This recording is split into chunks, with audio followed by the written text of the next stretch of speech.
Il y a un peu moins de 2 ans démarrait l'invasion russe de l'Ukraine. Le retour de la guerre en Europe surprenait plus d'un observateur. Mais aussitôt, l'Occident se mettait en ordre de marche pour soutenir et aider l'Ukraine. 2 ans plus tard, le bilan est plutôt mitigé parce que cette aide à l'Ukraine est en train de s'essouffler tandis que la guerre s'enlise et que les retombées des sanctions en Europe se font sentir. Alors, cette guerre en Ukraine signe-t-elle l'échec de l'Occident ? C'est la thèse audacieuse et iconoclaste du livre d'Emmanuel Todd, La défaite de l'Occident.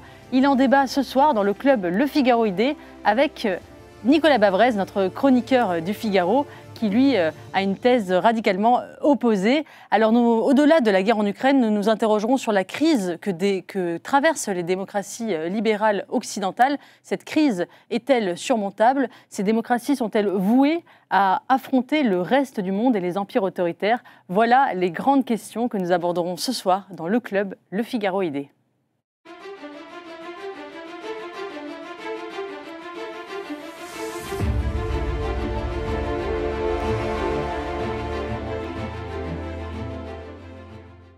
Bonsoir à tous les deux. Bonsoir. Merci d'avoir accepté ce débat parce que vous avez des visions assez opposées et je suis très heureuse de pouvoir les faire se rencontrer et se confronter.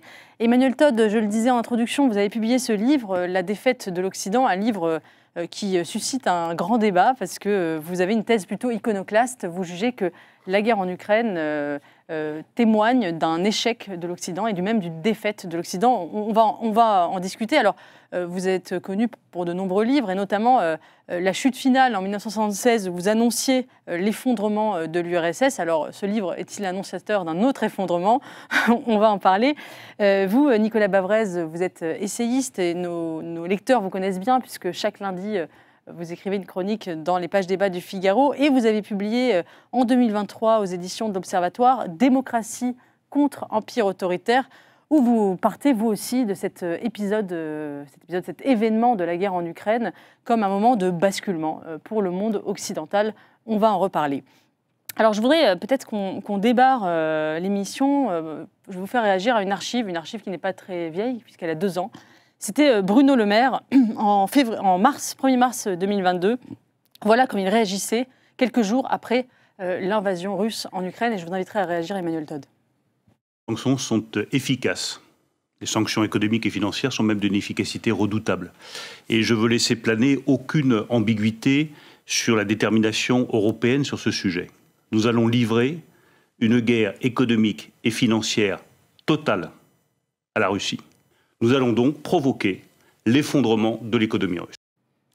Emmanuel Todd, oui, comment vous réagissez à cette au début du livre, je fais la liste des 10 grandes surprises de la guerre, et c'est l'une des 2 plus grandes, certainement. C'est ce qu'on attendait de ces sanctions, mais on l'attendait parce qu'on avait refusé de réfléchir sur ce qu'était la Russie en profondeur, parce qu'on se contentait d'un discours mythifiant sur Poutine et qu'on n'avait pas voulu voir la stabilisation de la Russie qui avait eu lieu sous le régime Poutine. Dans les années Poutine, ça avait commencé même un petit peu avant lui, avec un passage au vert de toutes sortes de paramètres, baisse des taux de suicide, baisse des taux d'homicide, baisse des taux de mortalité infantile et bien entendu rétablissement économique et préparation à être déconnecté de SWIFT depuis les événements de 2014. SWIFT, c'est le réseau bancaire. C'est ce dont ce à quoi il était fait allusion. Alors c'est, je veux dire, la surprise. Les gens qui connaissaient l'économie russe n'ont pas été surpris. C'est-à-dire, il y avait un excellent bouquin de David Tortry que j'ai utilisé très tôt et que j'avais lu même avant la guerre. Il s'appelle Russie, le retour de la puissance. Qui va bientôt être réédité, je crois, en poche, qui annonçait tout ça. Donc, en fait, ce que montre fondamentalement Bruno Le Maire, c'est l'incompétence des gens qui se sont lancés dans cette guerre économique contre la Russie. Mais il ne faut pas être trop dur avec les gens non plus. La chute avait été tellement profonde, tellement rapide de la Russie. Il y avait eu un tel espoir de la voir impuissante pour un siècle ou 2, cette remontée, cette restabilisation rapide de l'économie russe et de la société russe a pris tout le monde par surprise, effectivement. Nicolas Bavrez, est-ce que l'Occident a sous-estimé la Russie il y a 2 ans? Oui, donc je crois que là où il y a un accord complet avec Emmanuel Todt, c'est sur le fait que cette guerre d'Ukraine est vraiment un événement majeur et qui va peser sur le XXIe siècle. Donc c'est un peu comme la guerre d'Espagne dans les années 30. Et comme toute guerre, en fait, comme disait Machiavel, on commence la guerre quand on veut, on la termine quand on peut, et personne ne sait ni quand ni comment. Et c'est vrai qu'il y a beaucoup de surprises stratégiques et qui font l'objet du début du livre et qui sont développées dedans. Et si on peut, ensuite on discutera des conclusions à en tirer.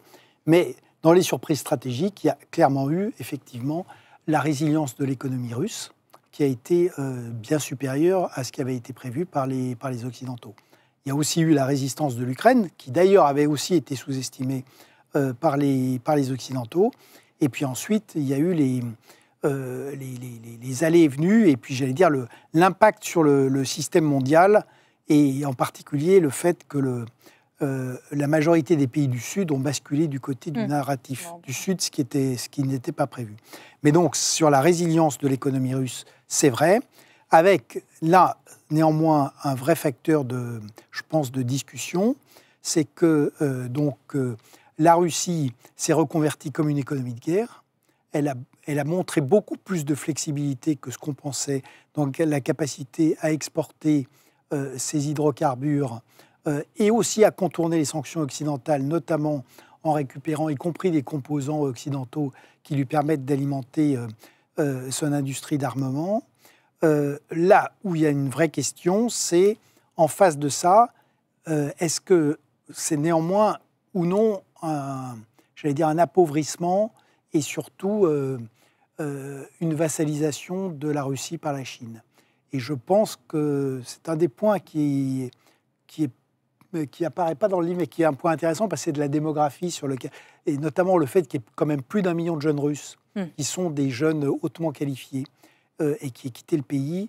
Je pense que ça, c'est un signal qui est quand même et que par ailleurs, le fait d'être un émirat pétrolier plus un énorme arsenal militaire, ça pose quand même des questions sur qu'est-ce que cette économie va devenir au XXIe siècle sur fond d'une population qui par ailleurs est en déclin. Alors, moi, je suis allé, j'ai essayé dans le livre d'aller un peu plus profond dans les raisons de la résilience et de la flexibilité de l'économie russe. Parce qu'une économie, c'est pas juste des choses qui sont produites, etc. C'est d'abord une population active. Vous parlez du taux d'ingénieurs, notamment. Oui, c'est ça. C'est-à-dire qu'en fait, parmi, si on considère des proportions de jeunes à peu près équivalentes, faisant des études supérieures, mettons aux États-Unis, en Russie, c'est très difficile à comparer, mais on va trouver qu'en Russie, 23-24% des étudiants font des études d'ingénieurs, ou scientifiques ou assimilés, et le taux équivalent pour les États-Unis sera un peu au-dessus de 7%, ce qui produit cette situation extrêmement bizarre ou étonnante, où la Russie, dont la population est plus de 2 fois inférieure à celle des États-Unis, produit plus d'ingénieurs. Et où les États-Unis sont en déficit d'ingénieurs et doivent importer. Ils importent, mais avec ce risque. Et donc, cette flexibilité, ces surprises, cette armée russe qui est mal équipée en drones au début, et puis avec ce pays derrière qui tout d'un coup se met à produire des drones, qui s'adapte, etc. C'est cette... Alors, la militarisation de l'économie russe, oui et non. C'est-à-dire, dans la mesure où il y a un surinvestissement militaire pour faire face, il y a de la militarisation, il n'y a aucun problème. Mais justement, l'une des choses qu'on a du mal à comprendre en Occident, c'est que l'une des causes de la lenteur de la guerre, la lenteur avec laquelle les Russes font cette guerre, c'est qu'il existe chez Poutine et chez les dirigeants russes, justement, une volonté de ne pas remilitariser ou recentraliser l'économie et la société russe, comme elle était à l'époque du socialisme, j'ose pas dire triomphant, déclinant plutôt. Et donc ça explique la lenteur des mobilisations, une certaine réticence à trop s'engager. Et évidemment, ça produit cette guerre qui, sur le terrain, est une guerre d'attrition lente, mais qui n'est pas tellement de haute intensité, contrairement à ce qu'on dit. Donc l'objectif des Russes, c'est de faire craquer l'Ukraine, mais en prenant leur temps. Cela dit, comme il est dit très justement, les Russes ont devant eux, la population russe diminue déjà, mais ils ont devant eux de plus graves problèmes, puisque des classes creuses arrivent, et pour moi, ils ont 5 ans.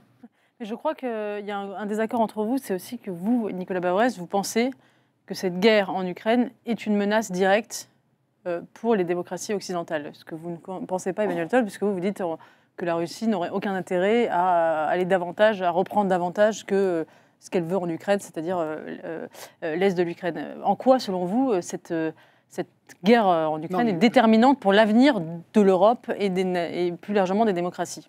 Alors, il y a 2 questions qui sont différentes. Il y a la première question qui porte sur l'évolution de la Russie.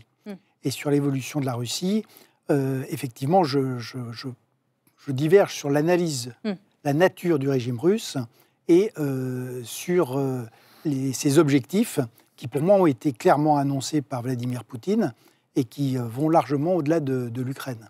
Donc, nature du régime russe, de plus en plus, on est bien d'accord, contrairement à ce qui a pu être dit à droite et à gauche, Vladimir Poutine n'est ni Lénine, ni Staline, et la Russie d'aujourd'hui n'est pas l'Union soviétique. Mais le terme de démocratie autoritaire qui est utilisé, pour moi, ne correspond pas au régime russe, qui est, j'allais dire, plutôt, on pourrait dire, une démocrature ou une dictature pratiquant le masque du suffrage universel. Pourquoi ? Parce que qu'est-ce que c'est qu'une démocratie ? Alors, y compris avec un leader fort, mais il faut le suffrage universel. Il existe facialement, mais on va le voir avec la prochaine élection présidentielle. Il n'y a d'adversaires de Vladimir Poutine que ceux qui l'autorisent. Par ailleurs, les vrais opposants sont emprisonnés ou ont été, pour certains, liquidés. Par ailleurs, leur espérance, leur capacité à faire des voix est strictement limitée. Ce qui n'empêche pas, par ailleurs, que peut-être Vladimir Poutine serait élu sans ça, mais en tout cas, le suffrage n'est pas libre. Deuxièmement, il y a un contrôle extrêmement strict des médias, un contrôle des universités, il y a un contrôle de l'économie par les oligarques. Et puis, ce n'est pas la terreur stalinienne, mais il y a quand même un appareil de sécurité. Quand on regarde les morts chez les opposants, chez les journalistes, chez un certain nombre d'oligarques aussi, donc c'est un régime qui est un vrai régime policier avec une intégration de l'État et du FSB. Donc c'est pour moi. Donc ça, c'est sur le régime. Bon. Ensuite, quand on regarde la manière dont Poutine s'est affirmé, il est vrai qu'il a stabilisé l'économie, qu'il a redonné un peu d'assises aux classes moyennes, que l'espérance de vie s'est améliorée. On y reviendra alors qu'elle diminue aux États-Unis, ce qui est évidemment un indicateur d'alerte majeure. Mais ce qui est frappant, c'est que pour faire ça, par ailleurs, c'est un régime qui est en guerre permanente. Et le principe de ce régime, c'est la guerre intérieure et extérieure. Donc, il y a eu la Tchétchénie 2, il y a eu la Géorgie, il y a eu la Syrie, il y a eu Crimée, Donbass, et puis maintenant, il y a l'Ukraine. Et derrière, et ça, c'est pas moi qui l'invente, ce sont les déclarations de Vladimir Poutine, il a explicitement dit et réaffirmé que son objectif était de remettre sous autorité russe l'ensemble des territoires ou des populations russophones, avec des menaces très claires au-delà de l'Ukraine sur les pays baltes, sur une partie de la Pologne et sur la Moldavie. Donc derrière, il y a quand même le projet de reconstituer et dernière chose sur la menace sur l'Europe, c'est que derrière, il y a également eu, et de manière répétée, l'utilisation de la menace nucléaire, l'utilisation de menaces chimiques. Et là, on voit que les Russes commencent à utiliser les gaz de manière assez massive sur le front ukrainien. Donc, voilà pourquoi je ne pense pas du tout que cette guerre soit une guerre américaine ou occidentale. Je pense que, alors s'il y en a qui ne veulent pas faire la guerre, c'est les Européens. Ils désarment de manière systématique. Et je pense que les Américains, après les expériences cuisantes d'Afghanistan, d'Irak ou de Syrie, avaient bien d'autres idées en tête. Et que d'ailleurs, là encore, il faut écouter ce que les gens disent. Pour les stratèges américains, ils disent tous que de toute manière, ils sont en Europe, revenus en Europe parce qu'ils n'avaient pas le choix, mais ils disent tous que c'est une diversion face à la Chine. Donc pour la stratégie américaine, ce conflit ukrainien, ils ont été obligés d'y faire face, mais c'est tout sauf une priorité. Et en tout cas, et on voit, enfin, dernier mot, que dans la conduite, donc la dissuasion n'a pas marché sur l'Ukraine puisque l'Ukraine était hors OTAN, mais qu'il y a un constant souci de ne pas faire la guerre à la Russie. Et donc, dans les opérations qui sont conduites, avec notamment le fait que les armements qui sont donnés à l'Ukraine occidentaux ne peuvent pas être utilisés contre le territoire russe. Oui. Emmanuel Todt, j'aimerais que vous répondiez juste sur la question de la démocratie autoritaire. Est-ce que, vous n'êtes pas un peu complaisant avec le régime de Vladimir Poutine? Et deuxièmement, sur la menace que constitue Poutine pour l'Europe. La complaisance ou la non-complaisance, pour moi, n'a aucun sens. Là, je fais du travail d'historien et je n'ai pas à juger moralement. Le problème, c'est de comprendre ce qui se passe. Donc, par exemple, et je ne nie pas du tout, je parle dans le livre d'élections raisonnablement trafiquées. Raisonnablement, donc on peut pas, légèrement euphémisant. Mais est-ce que le soutien à Poutine qui existe... Reste que... il s'agit de comprendre ce qui se passe d'abord et ce qu'est le régime russe. Donc, tout ce qu'a dit Nicolas Bavrez est vérifiable. Je n'ai pas d'objection sur le détail, mais ça ne change pas, je dirais, mon analyse. La question, c'est de savoir d'où vient le biais autoritaire de ce que je m'obstine à appeler démocratie autoritaire russe. Le biais autoritaire russe, pour moi, qui suis anthropologue et qui ai travaillé une bonne partie de ma vie à établir un lien entre les structures familiales du passé et les idéologies du présent, ou les tempéraments politiques du présent, c'est pas un homme maléfique, ça n'est même pas le FSB, ça n'est pas un groupe, ça n'est pas les oligarques, c'est un tempérament national qui découle de la structure familiale paysanne russe apparue entre le XVIe et le XIXe siècle. Une structure communautaire. Communautaire, le père, ses fils, très autoritaire, avec un élément de sadisme en plus dans cette structure. Dans un premier temps, quand elle s'est désintégrée, ça a produit le communisme, avec le KGB remplaçant le père de famille, s'occupant individuellement de chacun de ses enfants d'une façon un peu terroriste. Et dans la phase d'effondrement du communisme pour raisons économiques, quelque chose du tempérament communautaire est resté. Moi, je n'ai jamais imaginé que la Russie puisse, après 1990, devenir une démocratie libérale d'alternance. J'en viens. Et en fait, ça explique que le soutien au régime est avéré, vérifié, et ça, personne ne le conteste. Mais ce qui existe en Russie, c'est un tempérament autoritaire, un tempérament unanimiste, et on a un régime qui est soutenu par la population. C'est pour ça que je garde le concept de démocratie, que j'ajoute autoritaire, et c'est aussi important dans mon esprit, parce que une démocratie, le problème, ce que j'oppose, moi, c'est démocratie autoritaire et démocratie libérale. Le concept de démocratie fonctionnant à vide n'a pas tellement de sens. Une démocratie libérale établit une règle majoritaire, mais protège ses minorités.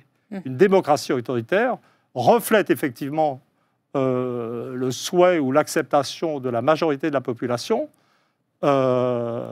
mais ne respecte pas ces minorités. Le mot, je pense qu'il y a des déficiences ces jours-ci sur la façon dont on utilise le mot démocratie. Je vais m'abriter derrière Tocqueville.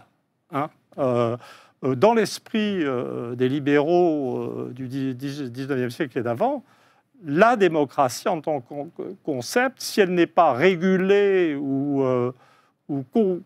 compensée par certaines procédures libérales spécifiques, contient en elle-même un risque autoritaire. Le risque d'homogénéité et de non-respect des minorités, et dans l'idée démocratique elle-même.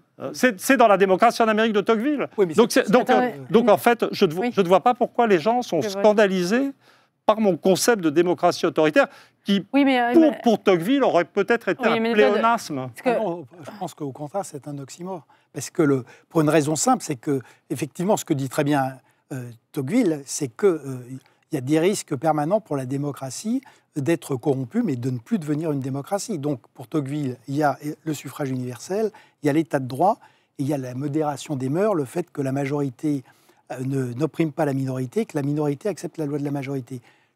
Dans la Russie de Vladimir Poutine, le suffrage universel, comme on l'a dit, il est quand même encadré dans des conditions qui sont en tout cas problématiques. En tout cas, ce n'est pas une liberté de vote. Il n'y a pas d'état de droit, ça c'est indiscutable. Et il n'y a pas de... et sur minorité et majorité, par définition, il n'y a pas de pluralisme. Et non seulement il n'y a pas de modération des mœurs, mais il y a un exercice permanent de la violence. Donc c'est pour ça qu'à mon avis, on ne peut pas parler de démocratie dans le cas de la Russie. Alors, on va passer à la question de la démocratie libérale. On a opposé les concepts de pléonasme et d'oxymore. Mais je propose qu'on ressente sur la question, le problème de l'universalité du modèle russe et de son éventuelle expansion et menace pour le monde occidental. Moi, la raison pour laquelle je regarde assez froidement le modèle russe, c'est que je ne le crois nullement universel, je le crois ancré dans un système anthropologique particulier, et donc nullement capable d'expansion par lui-même dans des pays qui n'ont pas les structures familiales correspondantes. Maintenant, sur le risque d'expansion par puissance, par phénomène de puissance, ce qui s'était passé en Europe de l'Est à la fin de la Deuxième Guerre mondiale. On était, à l'époque, c'était une époque d'une certaine façon où, à part la France, toutes les nations montaient en puissance par progression démographique. La Russie avait pu dépenser, sacrifier des millions d'hommes dans sa lutte contre le nazisme, en sortir et continuer de progresser industriellement. La Russie, actuellement, est déjà en diminution démographique et va affronter des problèmes de plus en plus graves. Elle a 17 millions de kilomètres carrés. Son problème, ça va être d'occuper son espace. Alors, en ce qui concerne la récupération des populations russes qui ont été laissées à l'extérieur de la Russie, proprement dite, par la décomposition de l'Union soviétique, oui, peut-être, certainement. C'est ce qui se passe en Ukraine. J'admets que les pays baltes, quand l'OTAN sera en phase de dissolution, risquent d'avoir à négocier 2 ou 3 trucs avec la Russie. Mais dans la mesure où je ne vois pas autour de nous, en Europe occidentale, et même pas en Pologne, des tonnes de population russe à récupérer par le régime russe, je ne vois pas du tout où est la menace. Ils n'en ont pas les moyens, ils le savent. Et la doctrine russe fondamentale est une doctrine de souveraineté. La souveraineté est une doctrine défensive par nature. Les souverainistes en France sont des gens qui veulent défendre ce qui reste d'indépendance nationale. Je voudrais justement qu'on passe à la question des démocraties libérales, parce qu'on a parlé de la Russie. Pour vous, Emmanuel Todd, la guerre en Ukraine révèle la faiblesse de ces démocraties libérales.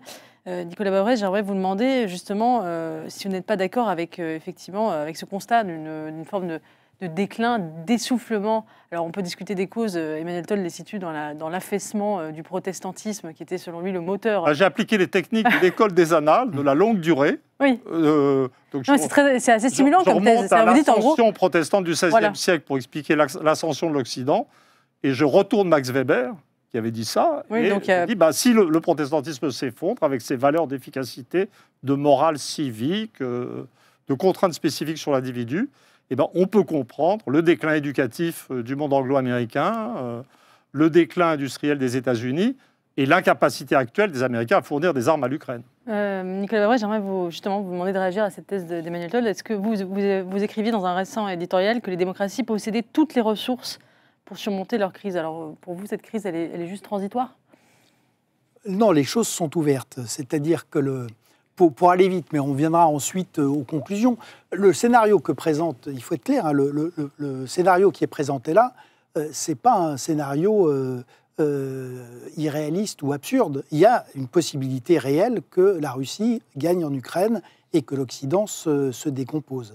Mais je pense que ça n'est qu'un scénario, qu'il est évitable et qu'effectivement les démocraties peuvent l'éviter. Il n'en reste pas moins que ce qui est dans le livre est tout à fait juste, c'est-à-dire que l'ampleur de la crise des démocraties est aujourd'hui sans précédent depuis les années 30, avec une double crise. Donc, premièrement, le fait d'avoir maintenant des modèles alternatifs. Effectivement, le modèle autoritaire est un vrai modèle alternatif qui se pose face à la démocratie, qui est adossé à ce qui est maintenant une quasi-alliance militaire entre la Russie et la Chine.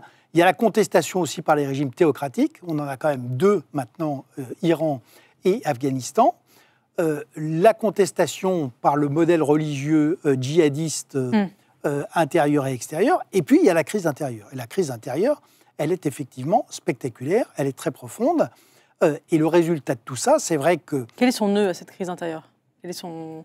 Parce que pour Emmanuel Todd, on l'a dit, c'est l'effondrement du protestantisme. Mais quel est, selon vous, le nœud de cette crise intérieure Alors, il y a des raisons très variées ensuite qui expliquent, mais le nœud, c'est que et qui rejoint ce qui est dans le livre, hein, le nœud pratique, c'est que le point d'ancrage d'une démocratie, ce sont les classes moyennes. Et que les classes moyennes, en Europe et aux États-Unis, pour des raisons qui sont d'ailleurs pas tout à fait les mêmes, mais les classes moyennes ont implosé avec la mondialisation, avec la révolution numérique, avec une succession de chocs inouïs, donc le krach de 2008, la pandémie de Covid, et puis avec également l'hétérogénéité croissante et la pression de l'immigration.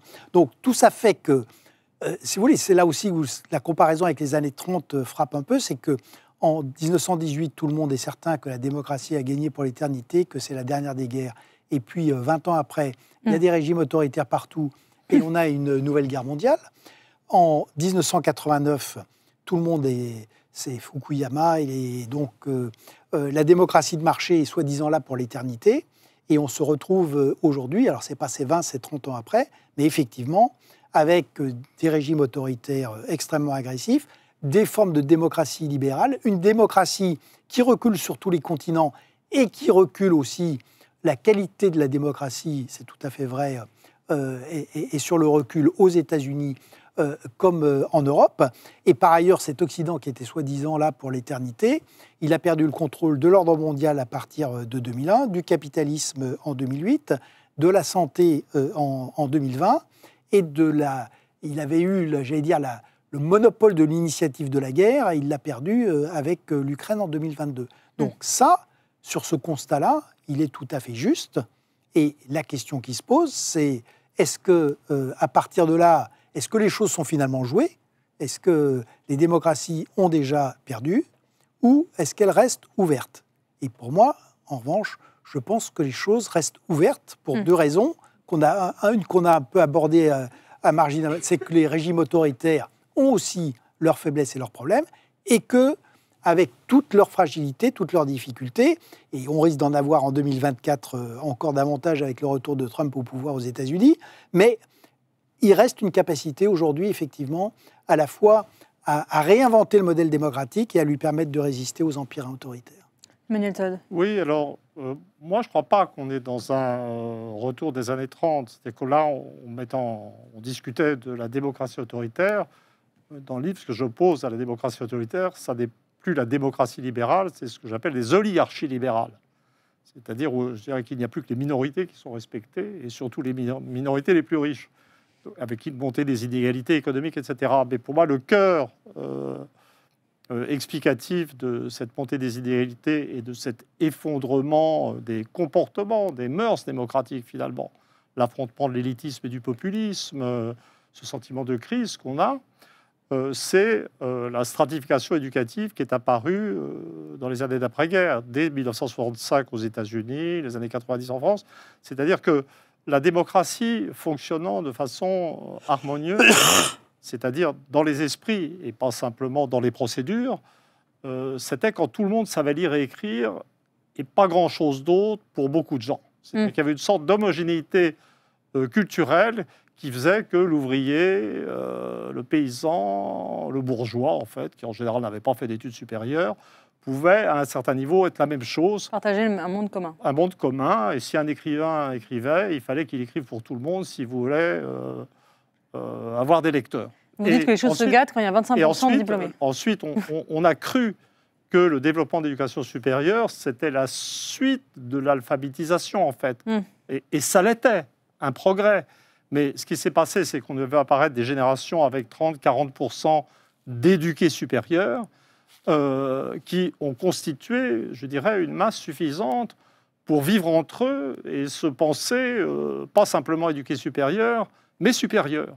C'est ce qu'on trouve d'ailleurs tous les clivages politiques actuels du monde occidental.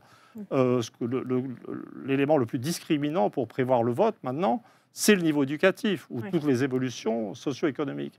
Et c'est ça qui est derrière. Mais je crois que ça serait... Je crois qu'on est d'accord sur l'existence de cette crise démocratique, même si on n'est pas forcément d'accord sur la cause. Mais encore une fois, ce qui me frappe, c'est à quel point on veut universaliser tous les processus en faisant comme si la planète était homogène. C'est-à-dire, on dit, il y a une crise de la démocratie autoritaire qui est partout, le phénomène Trump menace non pas simplement de l'extérieur, mais la même chose risque d'apparaître. Mais on a, en fait, je vais dire un truc bizarre peut-être, on a un exemple très clair de stratification éducative qui produit un autre modèle que le nôtre, la Russie. C'est-à-dire que la Russie, c'est-à-dire que la montée du nombre des éduqués supérieurs en Russie qui a atteint le seuil fatidique de 25% vers 1988-90 a fait exploser le communisme, qui était une idéologie primaire associée à l'éducation, à l'alphabétisation universelle et rien d'autre. Donc l'ascension de classe moyenne définie par l'éducation supérieure a fait exploser le communisme, mais après un temps d'anarchie, ce qui est sorti n'est pas la même chose que chez nous. C'est-à-dire pas un régime, pas une oligarchie libérale. Donc on a une chose qui s'est passée là, et moi, mon sentiment, c'est que, d'abord, on est dans un univers de puissance faible où personne n'a tous les éléments de la puissance, aucun pays ne peut envers les autres, les contrôler, etc. Donc, après cette guerre, on va voir, par effet de décompression démographique et d'usure de tout le monde, une sorte de retombée, en fait, des phénomènes d'agression, mais que des modèles différents effectivement, on risque d'assister à un phénomène de fragmentation du monde, mais où chacun des pays, en fonction de ses traditions culturelles ou de ce qu'il en reste, va être forcé de redéfinir son propre modèle. Oui, c'est important ce que je dis Emmanuel Todd, Nicolas Bavrez, parce que vous, dans votre livre, vous l'avez intitulé « Démocratie contre empire autoritaire ». Mais est-ce que c'est vraiment la seule alternative? Parce que, comme le dit, est-ce qu'en pensant cette alternative binaire, on n'est pas, comme le dit Emmanuel Todd, dans l'aveuglement à la diversité anthropologique du monde? C'est-à-dire, est-ce qu'il n'y a pas d'autres manières, finalement, d'autres régimes qui peuvent exister que celui de la démocratie libérale? D'abord, c'est vrai que c'est plutôt empire autoritaire contre démocratie, parce que c'est Poutine qui parle d'Occident global. Et en réalité, entre l'Europe et les États-Unis, il y a des différences énormes. Et pour le coup, autant sur les États-Unis, je pense qu'ils renforcent certains éléments de puissance, l'Europe, elle est en grand danger. Mais si vous voulez, le fait qu'on est passé dans une histoire universelle et qu'elle n'est plus occidentale, ça, c'est acquis, j'allais dire, quel que soit le cas de figure. Regardez ce qui se passe en Inde, regardez ce qui se passe avec la montée de très grands pays en Afrique, avec l'Indonésie, avec beaucoup de pays auxquels on ne s'intéresse pas suffisamment en France, mais qui sont des pays qui sont maintenant, aujourd'hui, tout à fait autonomes et qui définissent des stratégies et qui ne sont pas dictées ni par la Russie, ni par les États-Unis, évidemment pas par l'Europe. Donc ça c'est déjà là. Ce qui est inquiétant, et là j'aurais une nuance à apporter, c'est que moi je ne suis pas certain du tout que après l'acmé de la guerre d'Ukraine, on va avoir ensuite une espèce de décompensation. Je pense que c'est l'inverse, c'est-à-dire que cette guerre a libéré la violence et qu'elle a fait tomber ce qui pouvait rester d'institutions, de règles ou de limites qu'on avait mises et qu'on en a là encore déjà les preuves. On l'a vu le 7 octobre avec le Hamas, on le voit avec les Houthis qui sont en train quand même d'arrêter 15% du trafic maritime mondial. On le voit partout dans le monde où on a la violence qui est en train d'exploser avec des guerres civiles, des coups d'État, des génocides comme au Myanmar. Et donc, là où il y a un vrai facteur d'inquiétude, et c'est là où il faut que les démocraties se ressaisissent, le but de l'Occident, c'est certainement pas de refaire l'Europe de 1900 où l'Europe contrôlait 70% de la population et des terres émergées. Le but de l'Occident a pu être, dans le moment de démesure qui a été rappelé post-chute de l'Union soviétique, d'exporter son modèle, etc. Mais aujourd'hui, ce n'est pas du tout le cas. L'objectif de l'Occident, il est très simple, c'est d'essayer d'avoir un monde stable où la violence est maîtrisée et où les pays qui le souhaitent, et qui sont notamment les pays occidentaux, mais pas seulement, parce qu'il y a des démocraties, de vraies démocraties en Amérique latine et en Asie, et où les pays qui le souhaitent, mais sans qu'on l'exporte par la force armée évidemment, peuvent avoir des institutions libres. Voilà. Alors, là, je trouve que c'est curieux, on parle du monde, de la violence dans le monde, de la guerre, etc. Et on ne parle pas de la première puissance mondiale, qui est les États-Unis. En fait, le pays des guerres sans fin, le pays qui est tout le temps en guerre, en fait, depuis je ne sais combien de temps, le pays qui fait des morts partout, depuis la guerre du Vietnam, c'est les États-Unis. Et en fait, mon livre, fondamentalement, n'est pas... j'ai mes 2 premiers chapitres sur la Russie, sur l'Ukraine. Il y a une analyse très fouillée, je pense, des ambiguïtés et de la non-démocratie ukrainienne. Mais le cœur du livre, c'est la crise de l'Occident, la crise des États-Unis et du monde anglo-américain en général, en elle-même. Et pour moi, c'est là qu'est l'instabilité du monde. C'est là qu'est l'instabilité. Si on regarde la position des armées américaines, c'est elles qui sont partout sur la planète.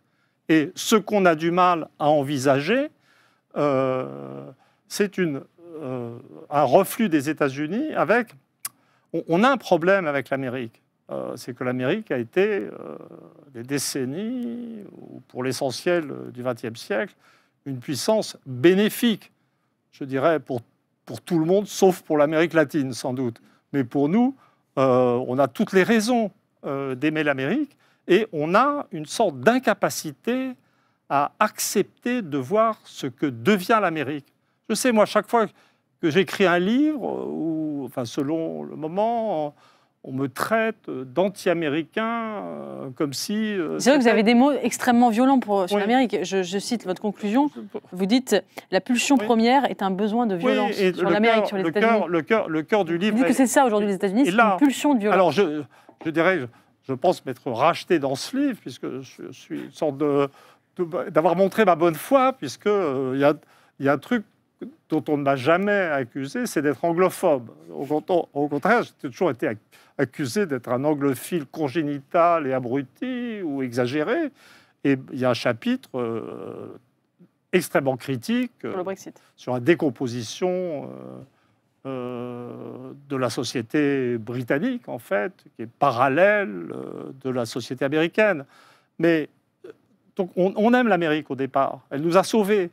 Et on a du mal à voir,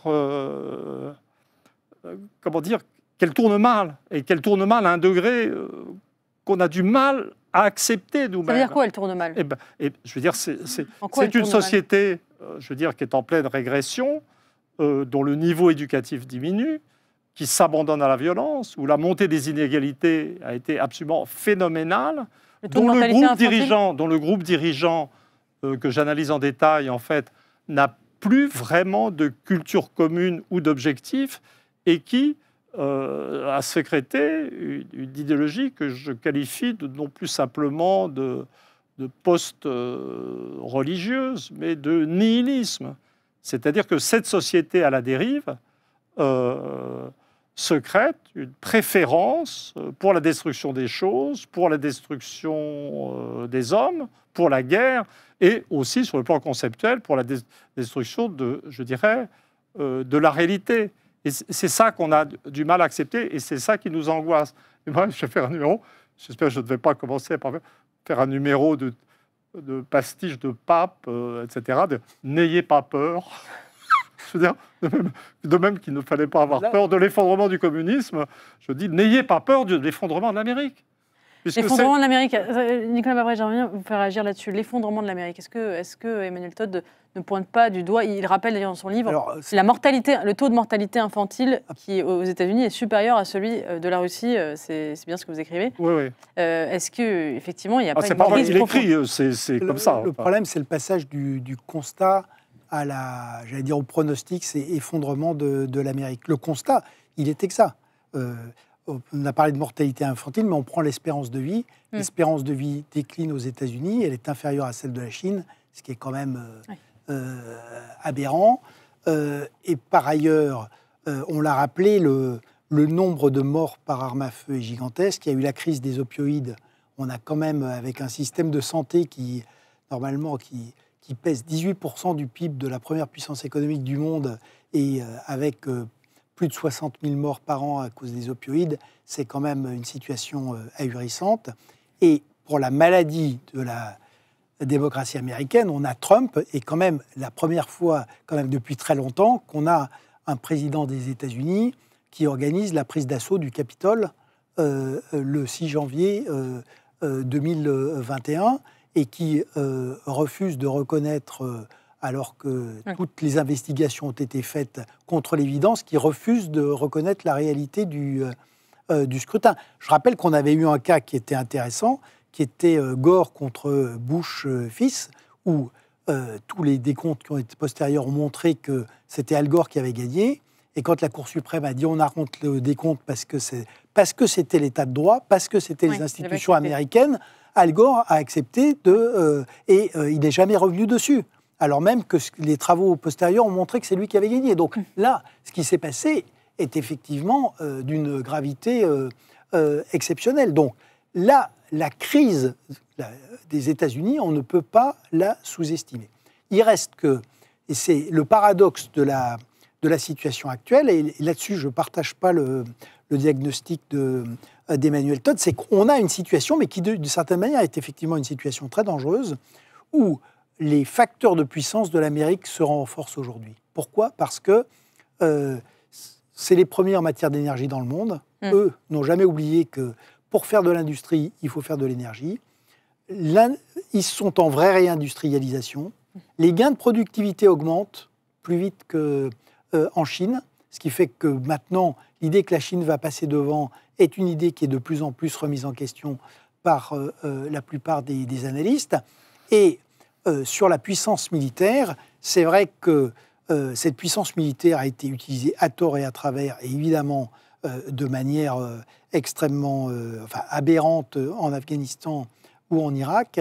Mais c'est vrai que l'armée américaine a l'expérience du combat, ce qui n'est pas le cas, par exemple, de l'armée chinoise.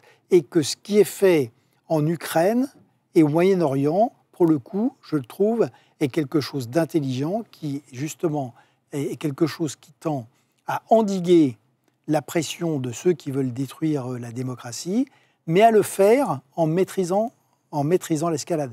Et contrairement à ce qui est dit dans l'addendum sur le Moyen-Orient, les États-Unis ne poussent pas du tout à la guerre. On voit très bien, aujourd'hui, ils ont essayé de rechercher un espèce d'accord implicite avec l'Iran et le Hezbollah pour ne pas étendre les opérations à la frontière nord, alors que c'est un souhait d'une partie de l'establishment militaire israélien. Et vis-à-vis des Houthis, l'idée, c'est de contrer... c'est quand même la première fois, ce qui est peu connu, mais c'est la première fois qu'un missile balistique a été quand même tiré d'un pays à un autre. Il a été tiré par les Houthis sur Israël, et c'est la flotte américaine qui l'a intercepté. Que les Houthis, aujourd'hui, la vision qu'on a à la suite, effectivement, des bombardements affreux du Yémen, les gens ont une vision plutôt positive des Houthis en pensant que ce sont quelques tribus. Mais l'armement des Houthis est tout à fait impressionnant. Et il se trouve que là, les États-Unis servent plutôt la stabilité de la région, avec d'ailleurs l'accord de l'Arabie saoudite, de l'Égypte, de la Jordanie, des pays arabes modérés, et ils le font en utilisant la force pour éviter essayer d'éviter l'escalade de la violence. Oui, Emmanuel Todd, c'est vrai que vous avez ajouté une sorte de post-scriptum dans votre livre sur ce qui s'est passé suite au 7 octobre et la guerre que mène Israël à Gaza. Est-ce qu'on ne retrouve pas justement dans cet événement du 7 octobre cette configuration qui était déjà présente dans la guerre en Ukraine, c'est-à-dire un Occident face au reste du monde? On le voit dans la manière dont Israël est considéré non, ça c'est le discours. Alors dans cette postface, j'étais en train de terminer, je venais de terminer mon manuscrit dans ma chaumière bretonne sur l'Ukraine et sur la géopolitique mondiale. Les horribles événements de Gaza arrivent, c'était difficile de devoir en parler. Mais je pensais qu'il ne faut pas tout mélanger. C'est-à-dire que, en fait, le seul point commun à tous ces événements dispersés, paradoxalement, c'est la présence des États-Unis. C'est vraiment... Et donc, je me suis contenté, si on peut dire, dans cette postface, de noter... donc, la postface s'appelle le nihilisme américain, la preuve par Gaza. En fait, que dans les heures qui ont suivi l'attaque terroriste du Hamas, et les Américains, dans les heures et les jours, ont immédiatement joué pour envenimer la situation, en promettant un soutien absolu à Israël. Moi, je suis persuadé que les Américains se contrefichent du sort de la société israélienne, mais ils ont marqué, en envoyant des porte-avions, une préférence immédiate pour la guerre. Et je me suis arrêté là. Mais je voudrais revenir, en fait, sur le cœur du débat, parce que là, on est quand même parti ailleurs. Et le cœur du débat, c'était est-ce que l'Amérique peut se rétablir ou non? Alors, d'abord, quand même, on est d'accord sur l'évolution de la mortalité américaine, mais je veux dire, si vous confrontez un pays de plus de 330 millions d'habitants maintenant, où la mortalité augmente de façon très impressionnante, et pour les gens qui n'ont fait que des études primaires ou secondaires, c'est-à-dire avec une aggravation d'égalité, est-ce qu'on peut, et bien que le droit de vote existe encore pour tout le monde, est-ce qu'on peut sérieusement parler de démocratie? C'est ça que je veux dire par oligarchie libérale. Je ne dis pas la nature libérale de nos systèmes. On peut s'exprimer, on est là en train de discuter. Mais la question des inégalités sociales, économiques, démographiques devient telle que la notion... Et la démocratie ne se définit pas par l'égalité socio-économique, sinon non, mais là il s'agit de vivre et de mourir. Là, il s'agit de vivre et de mourir. C'est-à-dire, dans un pays où les pauvres se mettent à mourir de plus en plus, vous pouvez dire les gens votent, les procédures sont respectées. Oui, mais... C'est à ce genre de situation que je dénie la qualification de démocratie libérale. Alors, Trump. Le problème de Trump est une prise de conscience pour nous. Pour moi, j'admets que j'avais prévu la possibilité de Trump, contrairement à beaucoup d'autres, parce que j'avais cette analyse des inégalités montant aux États-Unis. Et je dois confesser qu'au début, j'étais intéressé par l'expérience Trump, malgré le caractère absolument insupportable du personnage, sa vulgarité et son manque de respect pour les procédures. J'admets, je suis tout à fait d'accord pour dire que ce personnage est une abomination. Donc je rejoins le consensus, si on peut dire. Mais j'aimerais que les gens du consensus fassent aussi un pas dans ma direction. C'est qu'on s'abrite, quand on regarde les États-Unis, derrière l'idée où on essaye de résumer la crise de la démocratie américaine par une menace Trump, comme si Trump et le Parti républicain étaient seuls porteurs du pourrissement de la société américaine. Mais le Parti libéral et le Parti démocrate et ses conseillers géopolitiques qui entretiennent la guerre partout ou qui y participent sont largement aussi corrompus que les républicains. Oui, c'est-à-dire que la pourriture de la société américaine atteint tout à fait le Parti démocrate, qui d'ailleurs maintenant un soutien parmi les gens argentés, si mes souvenirs sont exacts, supérieur au Parti républicain. Et donc il y a on dit la menace Trump. On a ça dans tous les kiosques de journaux. Le mot pourriture, je vous laisse, il est quand même très... Je parle de pourrissement d'un système. Oui. Je ne parle pas de pourrissement individuel de telle ou telle personne. Mais je veux dire, pourquoi, au lieu de titrer la menace Trump, pourquoi ne pas titrer simplement la menace américaine? Ça serait tellement plus simple sur le plan conceptuel. Nicolas Favrez, je vous laisse répondre, il vous reste 2 minutes. Très vite. Donc on est tous d'accord sur le fait que Trump, c'est la manifestation, la conséquence, c'est pas la cause. Et donc ça, là-dessus... bon. Je crois quand même qu'aux États-Unis, ce qui est intéressant, c'est qu'il y a des capacités d'action par exemple sur la santé. Alors c'est vrai que ça a été ensuite détruit par Trump, mais le Obamacare, c'était quelque chose qui précisément s'attaquait au problème de la santé, ce qui montre que il y a la capacité à le faire parce qu'il y a l'argent.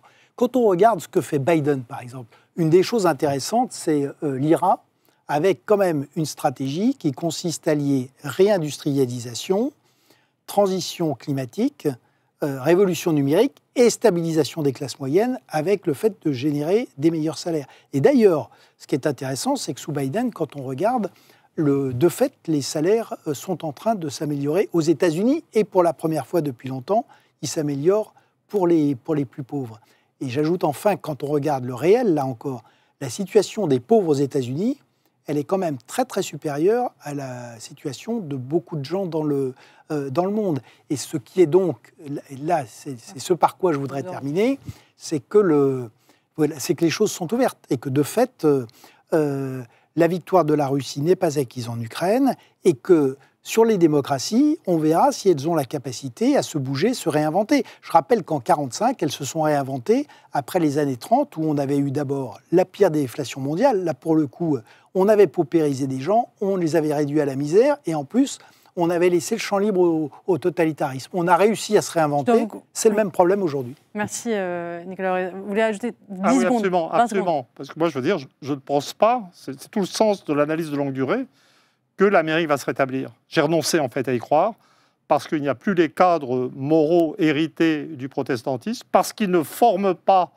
assez d'ingénieurs, c'est-à-dire même les politiques protectionnistes n'empêchent pas le gonflement du déficit commercial américain, et donc toutes les mesures prises par l'administration actuelle ne vont pas, je dirais, embrayer. Et aussi pour une raison technique, c'est que c'est tellement plus simple de produire des dollars que de produire des biens économiques réels, et que la situation américaine de productrice de la monnaie mondiale la paralyse, même dans ces tentatives protectionnistes. Écoutez, on verra qui donnera raison, si l'histoire vous donnera raison à l'un ou à l'autre. En tout cas, merci beaucoup pour ce débat passionnant. On sera sûrement tous morts avant. Merci en tout cas. Attendez, vous finissez. Tu as beaucoup plus de chance d'avoir la fin de l'histoire que moi. Je vous souhaite à tous une très bonne soirée. La semaine prochaine, ce sera Esprit Libre avec Alexandre Devecchio. Très bonne soirée.